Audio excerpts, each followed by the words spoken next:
In the year 2043 in the United States, children and teenagers start to die because of a terrible disease that only afflicts children. This disease is contagious and spreads very quickly. However, this disease is only lethal to children but not to adults. As a result of this virus, 98% of children and teens die, and only 2% of children survive the disease, and the children who survive become abnormal. The disease triggers a special ability in these children which makes them dangerous. The government urges all parents to hand over their surviving child to a camp for healing and research.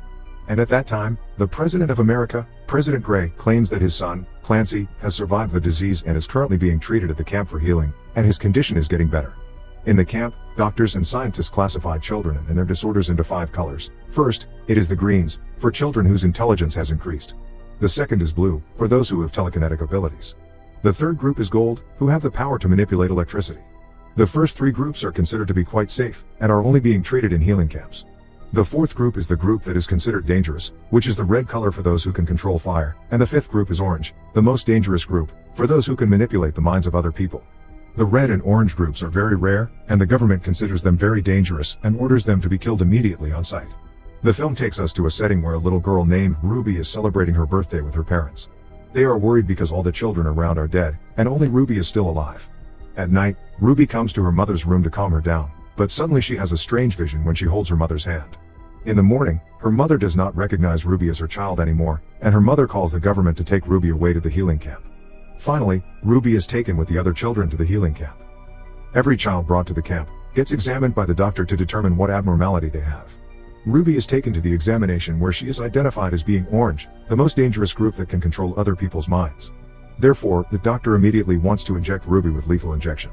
But Ruby is able to control his mind and convince him that she is green, the ones whose intelligence has improved rapidly and is not considered dangerous. On the camp, there are 3 groups, green, blue, and gold, but there are no red nor orange, because they are all killed immediately on sight. Ruby then lives her life in the camp as a green. 6 years have passed. Ruby, who is working in the camp, is scolded by the camp captain for making a mistake. The captain feels that Ruby is more stupid than the other people there, and grows suspicious. However, Ruby's campmate tries to defend Ruby and insults the camp captain, which infuriates him, and as a result, the captain takes her away for punishment. The children are treated really badly in the camp. Later at the camp, frequency tests are often held. In short, this frequency test is a test that uses a very loud sound whose frequency can only be heard by the children. During this frequency test, Ruby faints, and she is taken to a doctor called Dr. Kate for further examination. From the examination, the officer finds out that Ruby is an orange. Dr. Kate secretly writes a note to Ruby that they have found out Ruby is an orange and will kill her immediately. And Dr. Kate tells Ruby to meet her in the boiler room. In a panic, Ruby then directly goes to the boiler room, and in there, Dr. Kate is waiting for her. By that time, the alarm has been sounded for an intrusion, and all officers are ordered to look for Ruby. With Dr. Kate's help, Ruby manages to leave using Dr. Kate's car. But at the checkpoint, Ruby is almost caught, but Ruby uses her power to control the officer's mind to let them escape. Finally, after 6 years, Ruby manages to get out of the camp. In the car, Kate gives Ruby a panic button that can be activated as a tracker if she is in danger. Kate explains that she is part of the Children's League, whose mission is to save children from the camp and fight the government. Kate takes her to a gas station to meet her boyfriend, Rob, who is also on a child rescue mission. But when Ruby almost falls and holds Rob's hand, she has a vision of Rob, who seems to like abusing children. Ruby becomes suspicious of their motives. When Ruby changes her clothes at a shop, she suddenly sees a small girl who can manipulate electricity. The girl runs away when she sees Ruby, and Ruby chases after her. The girl then gets into a van, and Ruby follows her to hide from Dr. Kate. The little girl is called Sue, and she is a mute and always wears gloves due to her ability. Sue is accompanied by 2 friends called Liam and Charles. Liam is a blue with telekinesis ability, while the intelligent Charles is a green.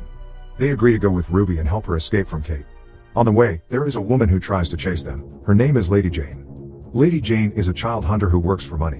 While in pursuit, Kate also tries to pursue them. However, Liam uses his telekinesis power to harass them by scattering the leaves, cracking the road, and even knocking down the trees. As a result, they manage to escape. They also begin to get to know each other better, but Ruby does not reveal her identity as orange and lies that she is a green. Liam explains that they are on their way down the East River to a group of children led by a mysterious person nicknamed the Slip Kid. They don't know the identity of the Slip Kid, but it looks like he's an orange who can control people's minds. He also explains that the Children's League led by Dr. Kate is not a good place to stay. He used to be in the Children's League, where they train children to use their abilities to fight against the government. Liam didn't like the idea of becoming a soldier, and so he eventually left the league. Meanwhile, Ruby and the others spend the night at an inn. Ruby remembers the time with her parents. It is revealed that she couldn't really control her ability, and because of that, she accidentally erased her parents' memories of her when she was a kid. While sleeping, Ruby accidentally touches Sue's hand and then gets a memory that Sue used to be in a government camp, but eventually, she and hundreds of other children rebelled and fled, and the rebellion was led by Liam. Because of the trauma during her life at the camp, Sue became mute. In the morning, they go to a long-abandoned mall to shop and pick up some supplies. They really enjoy their moment together, since they never have a normal childhood. But suddenly, their bodies are lifted and controlled by a group of people. Luckily, Sue uses her electric power to stop it. It turns out that they are also a group of children who have telekinesis abilities. At night, they talk about the Children's Association in the East River and its very secret nature. They know where East River is, but they can't tell Ruby and her friends the exact location because it's a secret they cannot tell. However, Ruby uses her telepathy secretly to make one of them unconsciously gives a clue about the location, which is the letter EDO. Later that night, the genius Charles tries to figure out what EDO is, but he finds nothing. However, after speaking with Ruby about her father being a cop, Charles starts to realize that EDO might be a radio frequency. He concludes that E represents 5, D represents 4, and O represents 0. And he uses the number 540 for the radio frequency. Finally, they receive a message from the frequency and finds that the location is at Lake Prince, Virginia. The next day, on the road, they are ambushed by Lady Jane, the child hunter, and she uses the sound frequency of her rifle to incapacitate the children. Luckily, Ruby uses her power to control Lady Jane's mind, and gives Jane a deserving punishment. Liam and the others are shocked that all this time Ruby is orange. It turns out that Ruby has lied to them all this time because she isn't proud of her abilities. Sometime later, Ruby confides with Liam about her past. And they start to fall in love with each other. Finally, they continue their journey and arrive at Lake Prince, Virginia. There, they meet other children like themselves. They are so amazed because they haven't seen that many children in a very long time. They also meet the Slip Kid, and it turns out that all this time, he is the son of the president, Clancy Gray. Clancy is an orange, just like Ruby. At night, they have a party. Liam and Ruby dance together romantically. In the morning, they are all given an assignment, and Ruby is assigned to help Clancy. Clancy tells Ruby that he is one of the first people to survive the terrible disease, and the government used him to experiment to create a cure. But the doctor failed. And his father, the president, lied to the public that they had found the cure. Clancy eventually escaped and formed a children's association where all the children can live safely. Clancy then teaches Ruby how to control her power and control other people's minds without touching their hands, and Ruby finally succeeds. In return, Ruby teaches him how to erase people's memories. However, during this process, Clancy controls her mind and tries to kiss her. Ruby is distraught, and she hits him and leaves. Ruby and her friends finally decide to leave the place. But while on the run, they are ambushed by troops from the camp. Liam tries to fight back, but suddenly he becomes unconscious. It turns out that Clancy has made him unconscious. It is revealed that all this time, Clancy has been the mastermind behind it all. Clancy has contacted the camp captain to arrest all the children. Clancy has been manipulating his father, the president, and taking control of the government using his power. His main goal is to create his army of children with superpowers so that he would never get abused by anyone. Ruby then uses her power to make the camp captain commit suicide, and Sue controls the electricity to create a trick to escape. Suddenly armed forces arrive with helicopters to arrest all the children. The troops brought the children in the red group who can control fire. It turns out that they are secretly weaponized by the government, and they set the camp on fire. The battle finally ensues. The Red Army tries to burn Liam and his friends, but Liam uses his power to retaliate.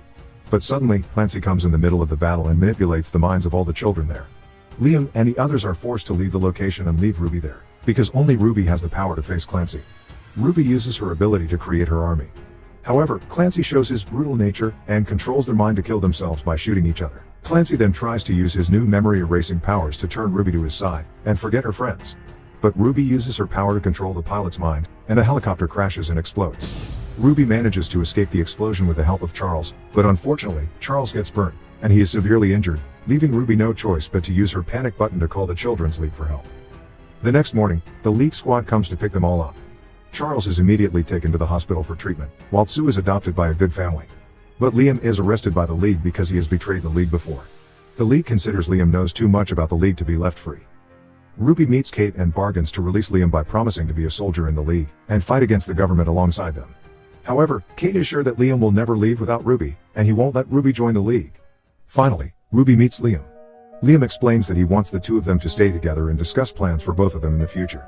But Ruby is forced to erase herself from Liam's memory, so that Liam can be released and so that she can join and fight with the Children's League. All memories of Ruby from their first meeting in the van, chatting together and dancing together, are all gone from his memory. Suddenly Liam doesn't remember anything about Ruby, and Liam leaves. Ruby then cries as she sees Liam leave. At the end of the story, Ruby joins and trains with the Children's League. But there is more.